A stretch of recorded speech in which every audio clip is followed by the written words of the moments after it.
बिहार के बाद अब छत्तीसगढ़ में भी एसआईआर कार्य की शुरुआत हो चुकी है। निर्वाचन मतदाता फॉर्म बीएलओ के माध्यम से घर घर बांटे जा रहे हैं। साथ ही फॉर्म भरने का काम भी चल रहा है। ये काम 4 दिसंबर तक पूरा कर लिया जाएगा। और मंगोली के आगर उच्चतर माध्यमिक स्कूल में जाकर हमारे संवाददाता ने बीएलओ और सहायक कर्मचारियों और एसआईआर कार्य की जानकारी ली। चुनाव प्रक्रिया को पारदर्शी और सुलभ बनाने के लिए ये महत्वपूर्ण कदम साबित हो रहा है। देखिए खास रिपोर्ट।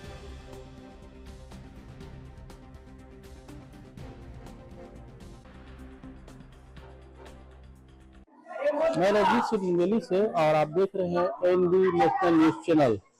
आज हम जो एसआईआर का काम चल रहा है उसके बारे में जानकारी लेने आए हैं कि किस तरीके से काम चल रहा है। मतदाताओं को अगर किसी प्रकार की कोई परेशानी हो रही है तो उनकी समस्या का समाधान किस प्रकार किया जा रहा है। ये जो सेक्टर लगा हुआ है आगर उच्चतर माध्यमिक शाला मुंगेली में लगा हुआ है, जहाँ पे एसआईआर का काम हो रहा है। इसके पहले बिहार में हुआ था, अब उसके बाद हमारे छत्तीसगढ़ में एसआईआर का काम शुरू हो गया है। आइए हम कुछ चर्चा करेंगे जो एसआईआर का काम कर रहे हैं। कुछ हमारे यहाँ पे कर्मचारी हैं जिनसे हम चर्चा करेंगे कि वो एसआईआर के काम को किस तरीके से पूरा कर रहे हैं। पहले तो मैं आपका नाम जानना चाहूंगा। मेरा नाम नवीन कुमार है। मैं सहायक शिक्षक प्रयोगशाला के पद पे स्वामी आत्मानंद नवपर मुंगेली में पदस्थ हूँ और वर्तमान में बीएलओ के काम में निर्वहन कर रहा हूँ 109A में। हम लोग यहाँ 2 बीएलओ हैं, एक मैडम है। और मेरा काम है, मैं ऑफलाइन फॉर्म को भर रहा हूँ। सर ऑनलाइन कर रहे हैं, अब ऑफलाइन भर रहा हूँ। तो इसमें दिक्कत ये आ रही है जैसे कि C2 कैटेगरी है। C2 कैटेगरी में ये हो रहा है कि जिसका डेट ऑफ बर्थ 1987 के बाद और 2004 के पहले है तो वो C2 में आ रहा है। उसमें ये है कि उनको अपना और अपने माता या पिता का वो बर्थ प्रूफ देना है। तो लोग जनरली अपना तो ले आ पा रहे हैं, बट माता या पिता का उन लोग कहीं ना कहीं मतलब नहीं ले आ पा रहे हैं। ऐसा दिक्कत हो रहा है ज्यादातर। तो इसका निराकरण ये है कि जैसे उनके दादा का है तो दादा के बिहाफ में उनको कर दे रहे हैं, तो उनका फिर उसमें आ जा रहा है, C2 कैटेगरी में बन जा रहा है।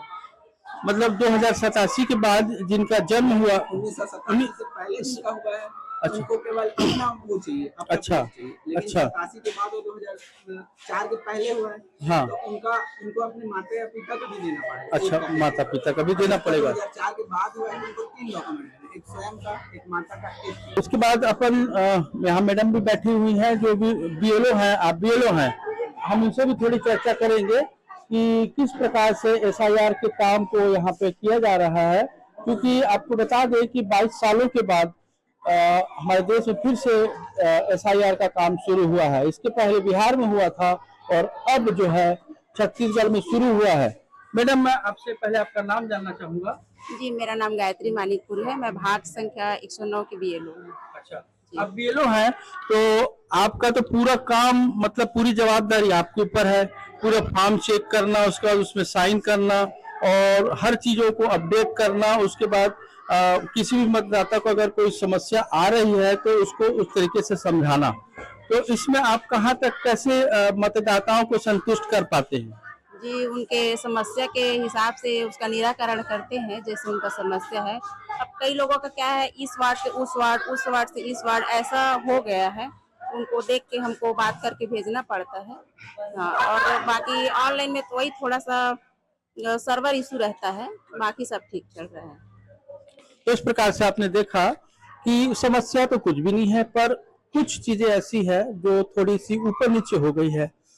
जैसा कि मैडम ने बताया कि जो जिसके वार्ड में है वो दूसरे वार्ड में चला गया है, तो थोड़ी इस प्रकार की समस्याएं का सामना इनको करना पड़ रहा है। लेकिन मतदाताओं को पूरी तरीके से संतुष्ट कर पा रहे हैं, क्योंकि एसआईआर का उद्देश्य यही है कि हर वह मतदाता जो मतदान का अधिकार रखता है, मतदाता सूची में नाम उसका जोड़ा जाए और अपने मतदान का वो अच्छे ढंग से उपयोग कर सके। मैं Rajneesh Singh, NB national news Mungeli.